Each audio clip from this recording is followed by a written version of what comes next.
We pray for better days. Good morning students. पिछली class में हमने कर्व ट्रेसिंग से रिलेटेड जो हमारी कार्टेशियन फॉर्म है उसको कैसे ट्रेस करेंगे उसके पॉइंट डिस्कस किए थे और उससे रिलेटेड हमने एग्जाम्पल को भी सॉल्व किया था। जो आपके 6 पॉइंट आते थे जैसे symmetry, origin, asymptote, point of intersection, region और नेक्स्ट आपके पास था special point. As it is अगर हमारा जो गिवन कर्व है वो पोलर फॉर्म में है तो उसको कैसे ट्रेस करेंगे। पोलर फॉर्म में जो हमारा कर्व होता है उसमें जो वेरिएबल होते हैं वो आर और थीटा होते हैं, यानी जो हमारी इक्वेशन ऑफ कर्व आएगी वो आर और थीटा के अंडर आती है। और उसके लिए भी जो वर्किंग रूल है एज इट इज है कि सभी पॉइंट चेक करने हैं। चेक करने का प्रोसीजर आपका अलग अलग है, बाकी एज इट इज हमें चेक करने होते हैं। तो फर्स्ट पॉइंट आपके पास आएगा जैसे कि सिमेट्री। कार्टेशियन फॉर्म में भी हमने ऐसे ही चेक किया था कि फर्स्ट पॉइंट आपके पास क्या है, सिमेट्री। तो पोलर फॉर्म में भी आप सिमेट्री चेक करेंगे। इसके लिए हमारे पास डिफरेंट केस है। फर्स्ट हमारे पास पॉइंट है if equation of the curve remain unchanged when the sign of theta is change, that is theta is replace by minus theta. अगर हम थीटा को माइनस थीटा में रिप्लेस कर देंगे यानी चेंज कर देंगे तो जो हमारी इक्वेशन ऑफ कर्व है वो अनचेंज होनी चाहिए, यानी इक्वेशन आपकी एज इट इज होनी चाहिए। अगर हमारी इक्वेशन में कोई चेंज नहीं होता, जब हम थीटा को माइनस थीटा में रिप्लेस कर देंगे तो जो हमारी कर्व है उसकी जो सिमेट्री होगी वो आपके पास होगी इनिशियल लाइन। और इनिशियल लाइन का कौन सी होती है, वो जो आपकी एक्स एक्सिस होती है। यानी अगर हम थीटा को माइनस थीटा में चेंज करते हैं और इक्वेशन हमारी सेम रहेगी तो इस केस में जो हमारी कर्व है उसके लिए जो सिमेट्री होगी वो आपकी होगी इनिशियल लाइन यानी एक्स एक्सिस। सेकंड पॉइंट इसी में है if theta is replace by pi minus theta.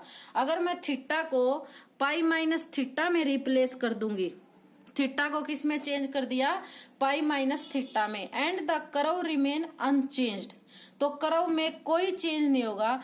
The symmetrical about Y axis, तो जो सिमेट्री है आपके पास से अगर थीटा को हम पाई माइनस थीटा में चेंज करेंगे और हमारी कर्व जो है वो अनचेंज्ड है तो हमारे पास जो गिवन कर्व है उसकी जो सिमेट्री होगी वो आपके पास होगी वाई एक्सिस, और वाई एक्सिस को हम कह सकते हैं theta equal to pi by 2। Again theta replace by minus theta and R by minus R, यानी थीटा को तो माइनस थीटा में चेंज कर देंगे और आर को माइनस आर में चेंज कर देंगे and the equation remain same, और आपकी इक्वेशन एज इट इज रहेगी।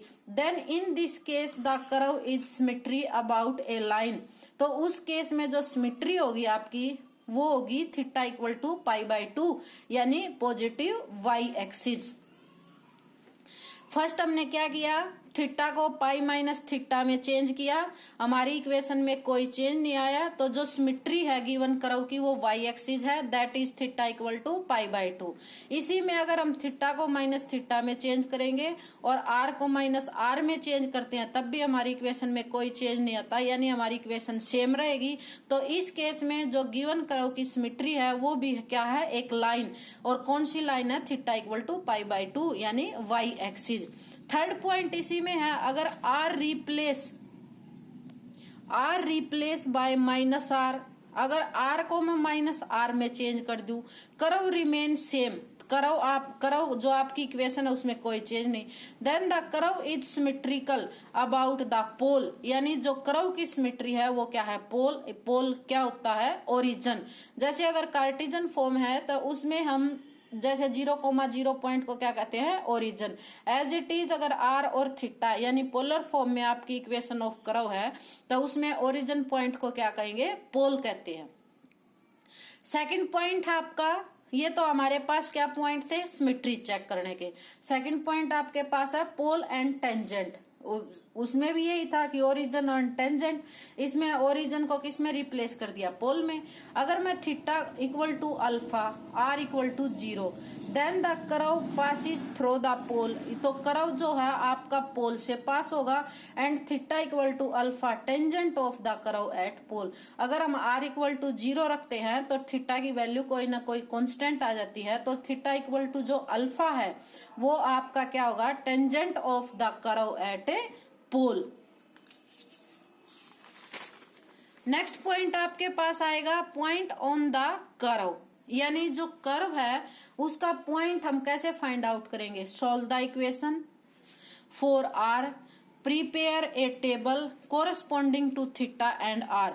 तो पॉइंट फाइंड आउट करने के लिए हम अपना एक टेबल प्रिपेयर करेंगे, जैसे थीटा और R equal to F theta. Theta की वैल्यू पुट करेंगे जैसे 0 डिग्री पे, फिर 30 डिग्री पे, फिर 60 डिग्री पे, 90 डिग्री पे। उसके बाद नेक्स्ट आपके पास जैसे 90 के बाद 120, यानी 30 के डिफरेंस पर 360 तक हम अपना कंप्लीट टेबल प्रिपेयर करेंगे। और उसके बाद उसको प्लॉट कार्टेजन जो हमारा प्लेन होता है उसमें प्लॉट कर देंगे और वहां से हम अपना कर्व ट्रेस कर देंगे। नेक्स्ट पॉइंट है region. If the value of are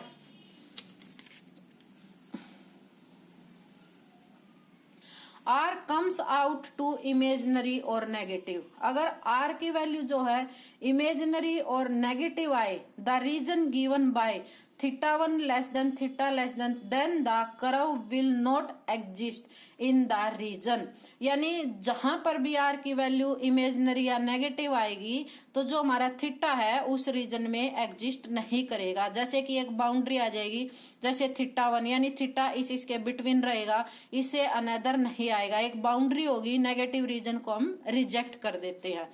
तो ये आपके पास कुछ पॉइंट थे कि अगर आपका जो गिवन कर्व है उसको अगर आपने पोलर फॉर्म में है और उसको आपने ट्रेस करना है तो उसके लिए आपको किन किन पॉइंटों की रिक्वायरमेंट होगी, और इन पॉइंटों को डिस्कस करने के बाद आप इजीली पोलर फॉर्म जो आपका गिवन कर्व है पोलर फॉर्म में है उसको ट्रेस कर सकते हैं।